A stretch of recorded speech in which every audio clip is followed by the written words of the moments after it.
Wanita muda itu sudah tak bernyawa lagi. Sobat Dunia Misteri, pernahkah kalian membayangkan jika suatu saat anjing peliharaan kalian pulang dari berjalan-jalan membawa sepotong daging, dan ternyata daging itu adalah lengan manusia yang sudah membusuk? Tentu tidak pernah kalian bayangkan, bukan? Namun begitulah kejadian dengan kasus misterius pembunuhan Jeanette de Palma. Akan kita bahas dalam video kali ini. Pada sore hari Senin tanggal 7 Agustus 1972, Jeanette de Palma yang berusia 16 tahun pamit kepada ibunya untuk pergi ke rumah seorang teman. Jeanette kemudian meninggalkan rumahnya di Clearview Road di Springfield Township, New Jersey. Menurut ibunya, anak perempuannya itu pergi dengan naik kereta.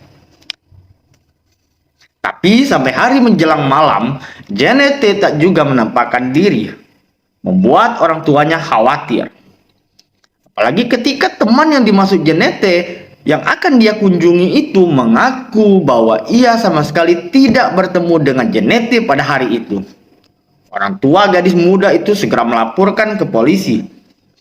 Mereka mengajukan laporan orang hilang di Departemen Kepolisian Springfield. Namun berminggu-minggu setelah laporan dibuat dan pencarian dilakukan, Jeanette tak kunjung ditemukan. Hingga sekitar 6 minggu kemudian, tepatnya tanggal 19 September 1972, Jeanette akhirnya ditemukan. Tetapi wanita muda itu sudah tak bernyawa lagi. Jasadnya ditemukan di atas tebing di Howdale Quarry, Springfield, setelah seekor anjing lokal membawa lengan kanannya yang sudah membusuk. Menurut keterangan beberapa saksi mata, orang yang ada di tempat kejadian, sisa-sisa kerangka dan jasad Jeanette yang tak lagi utuh dikelilingi oleh benda-benda aneh. Benda itu kemungkinan besar terkait okultisme. Selain itu, ada yang mengatakan bahwa jasad yang diletakkan di altar dengan simbol pentagram di bawahnya, dan juga beberapa salib kayu kecil di sekitar tubuhnya. Dan yang lebih mengerikan, ada beberapa penduduk mengatakan bahwa ada sisa-sisa jasad hewan yang dimutilasi di sekitar jenazah Jeanette.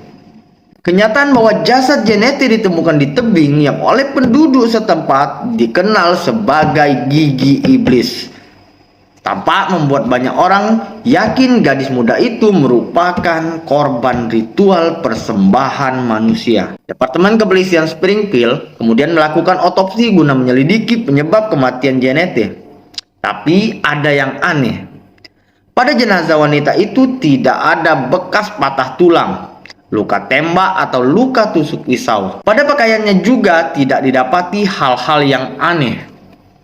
Selain itu, mereka juga tidak menemukan adanya obat yang mungkin dapat mengidentifikasi wanita itu tewas diracun.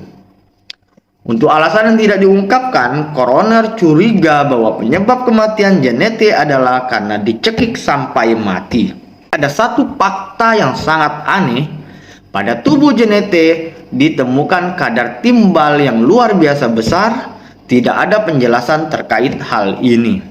Departemen Kepolisian Springfield kemudian mulai melakukan penyelidikan atas kematian Jeanette di De Palma setelah otopsi yang mereka lakukan tidak mengungkap penyebab kematian secara pasti. Pada awal penyelidikan, Departemen Kepolisian Springfield menerima laporan tentang seorang pria yang dianggap mencurigakan. Pria itu adalah tunawisma yang tinggal di hutan dekat tempat mayat Jeanette ditemukan. Penduduk setempat mengenalnya sebagai Red, dan diduga ia melarikan diri dari hutan tak lama setelah Jeanette dikabarkan hilang. Meskipun laporan tentang pria mencurigakan ini pada awalnya cukup menjanjikan, di mana mereka mulai memburunya dan menyangka dia adalah pelaku pembunuhan.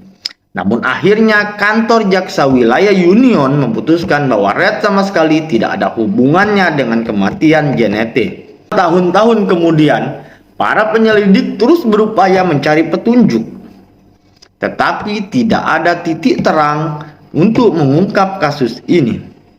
Selain itu pula, proses penyelidikan mengalami kesulitan karena keterangan yang tidak konsisten yang diceritakan oleh teman-teman Janete. Kasus ini kemudian mengalami kebuntuan dan tidak terpecahkan selama puluhan tahun lamanya. Sekitar 2 minggu setelah penemuan jenazah DePalma, beberapa surat kabar termasuk Star Ledger dan New York Daily News mulai melaporkan bahwa Janete mungkin telah menjadi korban dari praktik sihir pengorbanan manusia yang dilakukan oleh kelompok lokal setempat. Hal ini tentu saja dipicu oleh laporan adanya penemuan mayat Janete di mana ditemukan dalam keadaan dikelilingi oleh benda-benda aneh. Selain diperkuat dengan teori-teori pendeta evangelical James Tate dari Assemblies of Good Evangel Church. Desas-desus mengerikan tentang kasus kematian Janete ini lalu memicu kepanikan luar biasa di lingkungan Union County. Sekitar 10 bulan sebelumnya, wilayah ini juga sebenarnya telah terjadi kasus pembunuhan yang dilakukan oleh John List.